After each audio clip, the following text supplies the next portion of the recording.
دستگاه پرکن دو طرفه رو دارم معرفی میکنم که هم تک کاربره میتونین کار بکنین هم دو کاربره.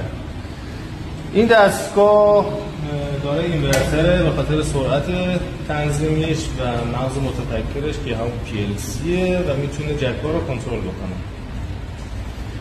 این دستگاه دارای یه قسمت تقسیم کننده است که با 4 تا راهنما انجام شده و این 4 تا راهنما باعث میشه استقامت چپ و راست ما خیلی بالاتر باشه.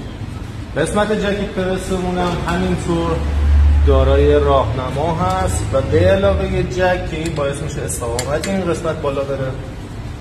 دستگاه با سیستم PLC دستگاه با سیستم CNC و لیزر ساخته شده و خم CNC داره. دستگاه به شدت دقیقه و با کامپیوتر طراحی شده و یکی از کامل‌ترین دستگاه و سرعت بسیار بالایی داره. در قسمت